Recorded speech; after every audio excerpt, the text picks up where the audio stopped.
ഇപ്പോൾ നമ്മൾ ഇന്നലെ ഒരു വലിയ വിവാദം ഉണ്ടായത്, ഇന്നലെ വൈകുന്നേരത്തോടെ ഒരു വലിയ വിവാദം, നമ്മൾ ആരും പ്രതീക്ഷിക്കാത്ത ഒരു വിവാദം. അതെ, അർജുന്റെ വീട്ടുകാര് ലോറി ഉടമ മനാഫിനെതിരെ പരസ്യമായിട്ട് രംഗത്ത് വന്നു, മാധ്യമങ്ങളെ വിളിച്ചു തന്നെ അക്കാര്യം പറഞ്ഞു. ഇനി ദ്രോഹിക്കരുത് എന്നാണ് പറയുന്നത്. നമ്മൾ അവരെല്ലാവരും ഒന്നിച്ചു നിൽക്കുന്ന ഒരു കാഴ്ചയാണ് കണ്ടുകൊണ്ടിരുന്നത്. പക്ഷെ ഇപ്പോൾ പെട്ടെന്നൊരു ട്വിസ്റ്റ് അതിൽ വരുമ്പോൾ എന്തുകൊണ്ടാണ്, ആരെ വിശ്വസിക്കണം എന്നൊക്കെയുള്ള അല്ലെ ഒരു കാര്യം. പക്ഷെ തീർച്ചയായിട്ടും അർജുന്റെ ഫാമിലി ഇന്നലെ ഉന്നയിച്ച കാര്യങ്ങൾ അവരുടെ ഭാഗത്ത് നിന്ന് നോക്കുമ്പോൾ വളരെ ശരിയാണ്. അർജുന്റെ പേരിൽ വൈകാരികത മുതലെടുക്കുന്നു മനാഫ് എന്നുള്ളതാണ്. അത് ഇനി അനുവദിക്കാൻ കഴിയില്ല. നിയമ നടപടികളുമായി തന്നെ മുന്നോട്ട് പോകുമെന്നാണ് അർജുന്റെ കുടുംബം ഇന്നലെ പറഞ്ഞത്. അതായത് ഈ വ്യക്തിയും കുറച്ച് സംഘവും ഇവിടെ എത്തിയിരുന്നു. എന്നിട്ട് അപ്പം നമ്മൾ അവനൊരു സന്തോഷത്തിന് വേണ്ടി പൈസ കൊടുക്കുന്നു എന്ന് പറഞ്ഞിട്ട് അപ്പൊ നമ്മളത് പിന്നെ ഏത് രീതിയിൽ അത് തിരസ്കരിക്കും. അത്ര ആൾക്കാർ വരുമ്പോൾ നമുക്കത് മാനസികമായിട്ട്, എന്നിട്ട് ചെറിയ പൈസ കൊടുത്തപ്പോൾ അത് എടുത്ത് പിന്നെ യൂട്യൂബിലും മറ്റു മാധ്യമങ്ങളിലും അത് ഓടി നടക്കുക. ഇന്ന വ്യക്തികൾ പൈസ കൊടുത്തു. എത്രത്തോളം മ്ലേച്ഛമായ കാര്യങ്ങളാണ് ചെയ്തുകൊണ്ടിരിക്കുന്നത് ആലോചിക്കുക. ഞങ്ങളെ സംബന്ധിച്ചിടത്തോളം ഞങ്ങൾ ആ തലത്തിലേക്ക് എത്തിക്കഴിഞ്ഞിരിക്കുന്നു. ലോറി ഉടമയല്ല തന്നത്, അദ്ദേഹത്തിന്റെ കൂടെ വന്ന കുറച്ച് ആൾക്കാരായിരുന്നു. 2000 രൂപയാണ് തന്നത്. ഇതെല്ലാം ഓപ്പണായിട്ട് പറയാൻ കാരണം ഇതിൽ കളങ്കമില്ല, ഞങ്ങൾ ഒന്നും ആഗ്രഹിക്കുന്നില്ല എന്ന് പൊതുസമൂഹത്തിനെ ബോധ്യപ്പെടുത്താൻ വേണ്ടി മാത്രമാണ് ഇത് പറയുന്നത്. പിന്നെ അടുത്ത വിവാദം എന്ന് പറഞ്ഞാല് ഈ അർജുന്റെ ബൈക്ക് ഈ നാളുകളിൽ അവിടെ ഈ പറഞ്ഞ വ്യക്തിയുടെ വീടിനടുത്ത് ഒരു വർക്ക്ഷോപ്പിൽ നന്നാക്കാൻ കൊടുത്തിരുന്നു. അത് പറഞ്ഞു. അപ്പോ അത് അർജുട്ടൻ പോകുന്നതിന്റെ കുറച്ച് മുന്നെയാണ് നന്നാക്കാൻ കൊടുത്തത്. പക്ഷെ ഇപ്പോ അത് അർജുട്ടൻ നന്നാക്കാൻ കൊടുത്ത് അവരുടെ വീട്ടിൽ വെച്ചെന്ന് പറഞ്ഞിട്ട് അവരതിനെ സംരക്ഷിക്കുക. അതായത് ആ വ്യക്തിയാണ് ഇതെല്ലാം നന്നാക്കിയെടുത്ത് കാണിച്ചുതരാം. ഇതൊരു യൂട്യൂബ് ചാനൽ വന്നതാണ്. അർജുന്റെ ബൈക്ക് പെയിന്റ് അടിച്ച് വെച്ചിട്ടുണ്ടായിരുന്നു മനാഫ്ക എന്ന് പറഞ്ഞിട്ട് ഒരു യൂട്യൂബ് ചാനൽ വന്നതാണ്. ഇതിങ്ങനെ സ്പ്രെഡ് ആകുക. അപ്പോ എല്ലാവരും പറയുന്നത് വെച്ചാല് നമ്മള് പൈസ കൊടുത്ത് നന്നാക്കിയ വണ്ടിയാണ്. ഇത് ഈ ജൂലൈ 10 നന്നാക്കിച്ച വണ്ടിയാണ്. ഈ സംഭവം നടക്കുന്നതിന്റെ എത്ര മുന്നേ നടന്ന സംഭവമാണ്. ഞാൻ ഇന്നിപ്പം പണിക്ക് പോയി വന്നതാ. പക്ഷെ എനിക്ക് ഒരു ആൾക്കാരെ മുന്നിൽ ഫേസ് ചെയ്യാനൊക്കെ ഒരു ചടപ്പായിട്ട് തിരികെ വന്നതാണ്. അപ്പൊ ഈ ബൈക്കിന്റെ കാര്യം ഇതാണ് ഞാൻ പറഞ്ഞത്. നമ്മുടെ വൈകാരികത ചൂഷണം ചെയ്ത് മാർക്കറ്റ് ചെയ്യുന്ന നമുക്ക് ഇത്രയും ആവശ്യപ്പെടാനുള്ളൂ. അദ്ദേഹത്തിന്റെ രീതിയിൽ മുന്നോട്ട് പോട്ടെ, ഒരു കുഴപ്പമില്ല. പക്ഷെ അർജുന്റെയും ഞങ്ങളുടെ കുടുംബത്തിന്റെയും വൈകാരികത ചൂഷണം ചെയ്ത് മുന്നോട്ട് പോകരുത് എന്നാണ് വിനീതമായിട്ട് അഭ്യർത്ഥിക്കാനുള്ളത്. ഇനിയും ആ നടപടിയും ആണ് മുന്നോട്ട് പോകുന്നുണ്ടെങ്കിൽ ഞങ്ങൾക്ക് പ്രതികരിക്കേണ്ടി വരും. ഇനിയും പ്രതികരിക്കേണ്ടി വരും. ഈ രീതിയിലല്ല, ശക്തമായിട്ട് തന്നെ ഇനിയും പ്രതികരിക്കേണ്ടി വരും.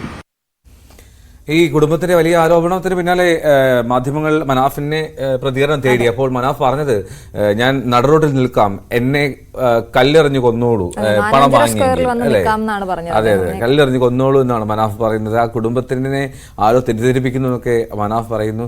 യൂട്യൂബ് ചാനൽ തുടങ്ങിയത് തനിക്ക് വേണ്ടിയാണ്. അതിലെന്താണ് തെറ്റ്? അതിലൊരു യൂട്യൂബ് ചാനൽ വളരെ എളുപ്പത്തിൽ ചെയ്യാവുന്ന ഒരു കാര്യമാണ്. പിന്നെ അതിലെ ഇപ്പൊ അവർ ഉന്നയിച്ചത് ആ വൈകാരികതയെ ചൂഷണം ചെയ്യുന്ന തരത്തിൽ അതിന് ഉപയോഗിക്കുന്നത്. അദ്ദേഹം പറഞ്ഞൊരു കാര്യം, പുതിയ ലോറിക്ക് അർജുൻ എന്ന് തന്നെ താൻ പേരിടും എന്നാണ് ഉറപ്പിച്ചു പറഞ്ഞത്. ആ അർജുന്റെ ഫാമിലി ആയിട്ട് ഞാൻ ഇന്നും കാണുന്നുണ്ട്. ഓർക്കൊരു ബുദ്ധിമുട്ടാ, ഓരിപ്പോ എന്തെങ്കിലും ഒരു ബുദ്ധിമോശത്തിൽ എന്തെങ്കിലും പറഞ്ഞിട്ടുണ്ടെങ്കിൽ പറഞ്ഞോട്ടെ, നോ പ്രോബ്ലം. ഓല് ഇതിന് മുമ്പ് എന്നോട് പേഴ്സണലായിട്ടും പല പ്രാവശ്യം പറഞ്ഞതാണ്. ഞാൻ അതൊന്നും കാണില്ല. എനിക്ക് അതിൽ ഓരോ ഒഴിവാക്കാനൊന്നും കഴിയില്ല. ഞാൻ ഇന്നല്ലേ നാളെ ഓർക്ക് ഇനി ഒരു ആവശ്യം വരികയാണെന്നുണ്ടെങ്കിൽ ഞാൻ ഇനി തീർച്ചയായിട്ടും ഓരോ കൂടെ ഉണ്ടാവും. അത് ഓരത് മാത്രമല്ല, ഞാൻ എന്റെ ഏത് ജോലിക്കാരെ കൂടി എന്താണോ ഞാൻ ഉദ്ദേശിക്കുന്നത് അതന്നെ ഞാൻ ചെയ്യൂ. എനിക്ക് അമ്മയുടെ ആരോഗ്യ പ്രശ്നം കണക്കിലെടുക്കാതെ അങ്ങനെ ചെയ്യേണ്ടെന്ന് പറഞ്ഞിട്ടും ആ ലൈവ് യൂട്യൂബിൽ ചെയ്തു എന്നുള്ളതാണ് പറയുന്നത്. ഏത് ലൈവ്? അമ്മയുമായിട്ട് കൂടെ അഭിമുഖം ചെയ്യുവാനും ചെയ്തിരുന്നു. ഞാനോ? ഇല്ല. എന്റെ യൂട്യൂബ് ചാനൽ ഏതായാലും മാർക്കറ്റിംഗ് ആയിക്കോട്ടെ, ലോറി ഉടമ മനാഫ് എന്നാണ് യൂട്യൂബ് ചാനലിന്റെ പേര്. അതിൽ കയറി നോക്കിയോളൂ, ഞാനും അമ്മയും തമ്മിൽ എന്താ അഭിമുഖം നടന്നു എന്നുള്ളത് എനിക്കറിയില്ല. ഇത് ഏത് സമയത്താണ് യൂട്യൂബ് ചാനൽ തുടങ്ങിയത്? അതിപ്പോ ഈ ഒരു 10-20 ദിവസം മുമ്പേ. ഇഷ്യൂ ഉണ്ടായ ശേഷം. എന്താ യൂട്യൂബ് ചാനൽ എന്ത് വലിയ തെറ്റാണോ?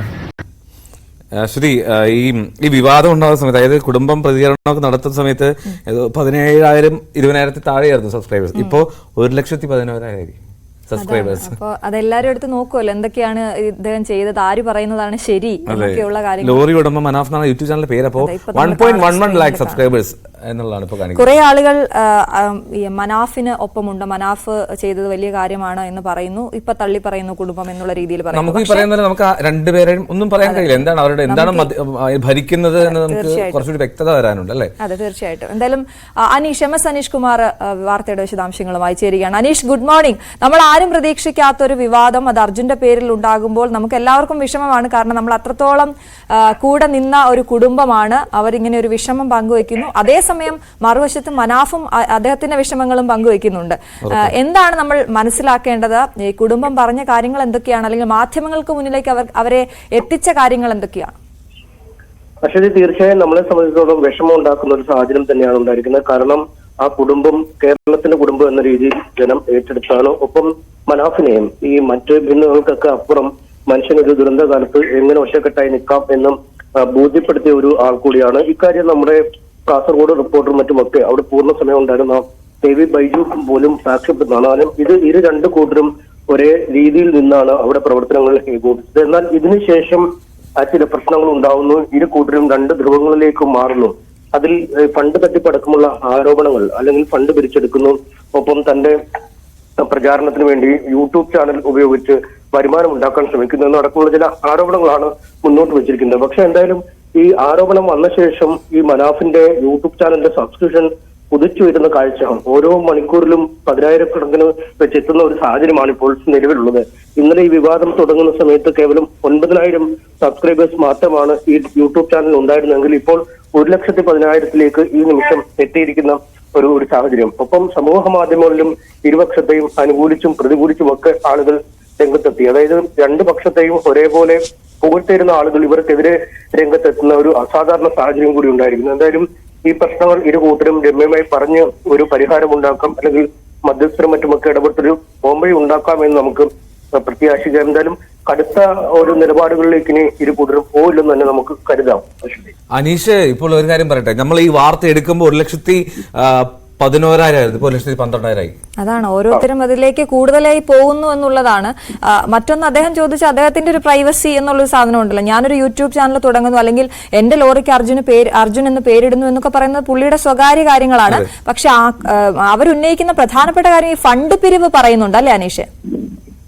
തീർച്ചയായും ഈ യൂട്യൂബ് ചാനൽ തുടങ്ങാനുണ്ടായ സാഹചര്യം തന്നെ അർജുനുമായി ബന്ധപ്പെട്ട വിവരങ്ങൾ പുറം ലോകത്തേക്ക് എത്തിക്കുകയുണ്ടായിരുന്നു. ഈ തന്റെ യൂട്യൂബ് ചാനൽ മാത്രമല്ല, താൻ ലഭ്യമായ എല്ലാ യൂട്യൂബ് ചാനലുകൾ വഴിയും അർജുന്റെ വിവരം പുറത്തേക്ക് എത്തിക്കാൻ ശ്രമിച്ചു. കാരണം എന്ത് വഴിയും താൻ സ്വീകരിക്കുമെന്നൊരു നിലയായിരുന്നു, അത്തരം ഒരു മാനസികാവസ്ഥയിലേക്ക് താൻ പോയിരുന്നു എന്നാണ് അദ്ദേഹം പറയുന്നത്. അതുകൊണ്ട് യൂട്യൂബ് ചാനലിൽ ഇടുന്ന കണ്ടന്റ്, അല്ലെങ്കിൽ ഈ പേരിൽ യൂട്യൂബ് ചാനൽ തുടങ്ങി എന്നതുകൊണ്ട് അദ്ദേഹത്തെ തള്ളിക്കളയാൻ കഴിയില്ല എന്ന് അദ്ദേഹം പറയുന്നു. എന്തൊക്കെ കുറ്റം പറഞ്ഞാലും ഞാൻ ഇതുവരെ ചെയ്ത കാര്യങ്ങൾ അതുകൊണ്ട് റദ്ദാക്കപ്പെടുന്നില്ലല്ലോ എന്നാണ് അദ്ദേഹം ചോദിക്കുകയും ചെയ്യുന്നത്. ഫണ്ട് പിരിവ് അദ്ദേഹം 1 രൂപ പോലും പിരിച്ചിട്ടില്ല എന്ന് അദ്ദേഹം ആണയിട്ട് പറയുന്നു. കാരണം താരതമ്യേന സമ്പന്നനായ ഒരു ഉടമയാണ്, ലോറി ഉടമയാണ് അയാൾക്ക് വീട്ടിൽ വലിയ ആഡംബര വാഹനങ്ങളുണ്ട്, തടി മില്ലുണ്ട്, ലോറികളുണ്ട്.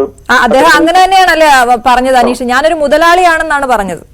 തീർച്ചയായും അദ്ദേഹം ഒരു മുതലാളിയാണ് തന്നെയാണ് പറഞ്ഞത്. ഒപ്പം താരതമ്യേന മികച്ച സാമ്പത്തിക ശേഷിയുള്ള ഒരാൾ കൂടിയാണ് മനാഫ്. ഈ മനാഫിന്റെ പല വാഹനങ്ങളുമാണ് ശിരൂരൊക്കെ കിടന്ന് ഓടുകയും മറ്റുമൊക്കെ ചെയ്ത് വീട്ടിലും വാഹനങ്ങളൊക്കെ അത്യാവശ്യമുണ്ട്. അതുകൊണ്ടും തീരെ സാമ്പത്തിക നിവൃത്തിയില്ലാതെ, അല്ലെങ്കിൽ യൂട്യൂബിൽ നിന്ന് പെട്ടെന്ന് ഒരു വരുമാനം ഉണ്ടാക്കി മുന്നോട്ട് പോകാൻ കഴിയുന്നുള്ളൂ. പക്ഷെ നമുക്ക് ഇതിൽ നിന്ന് മനസ്സിലാക്കാൻ കഴിയുന്ന മറ്റൊരു കാര്യം, ചെറിയ ഈഗോകൾ അവിടെയും ഇവിടെയൊക്കെ പ്രവർത്തിച്ചിട്ടുണ്ടോ എന്ന് സംശയമുണ്ട്. കാരണം ഈ പ്രശ്നത്തോടുകൂടി വലിയ പ്രശസ്തിയിലേക്ക് മനാഫ് എത്തുന്ന ഒരു സാഹചര്യം ഉണ്ടായി. നാടിനീളെ മനാഫിന് സ്വീകരണങ്ങൾ നൽകുന്നു. മിനിയാന്നൊരു സ്വീകരണം ഉണ്ടായിരുന്നു, ഇന്നലെ ഒരു സ്വീകരണമുണ്ട്, ഇന്നൊരു സ്വീകരണമുണ്ട്. അങ്ങനെ നാടിനീളെ സ്വീകരണങ്ങൾ നിൽക്കുന്നു. ഈ ശിരൂർ ദൗത്യത്തിന്റെ മൊത്തം ക്രെഡിറ്റ് മനാഫിലേക്ക് പോരുന്ന ഒരു സാഹചര്യം നിലവിലുണ്ട്. അതുകൊണ്ട് തന്നെ ചിലപ്പോൾ കുടുംബത്തിന് സംശയം തോന്നി കാണാം, ഒരുപാട് ഫണ്ട് എത്തുന്നുണ്ടോ ഇല്ലയോ എന്ന്. ഇനി കുടുംബത്തിന്റെ കയ്യിൽ ഈ ഫണ്ട് കിട്ടിയതുമായി ബന്ധപ്പെട്ട എന്തെങ്കിലും തെളിവുകളുണ്ടോ എന്ന് നമുക്കറിയില്ല. അവരത് പുറത്തു വിടാം എന്ന് പറഞ്ഞു, പക്ഷേ ഇന്നലെ അത് കാണിച്ചിട്ടുണ്ടായിരുന്നില്ല. അത്തരത്തിൽ ഇരു വിഭാഗങ്ങൾക്കുമിടയിൽ എന്തൊക്കെയോ കാര്യമായ ഭിന്നതകളും അഭിപ്രായ വ്യത്യാസങ്ങളും തെറ്റിദ്ധാരണകളും ഉണ്ടായിട്ടുണ്ട് എന്ന കാര്യത്തിൽ നമുക്ക് യാതൊരു സംശയവുമില്ല. എന്തായാലും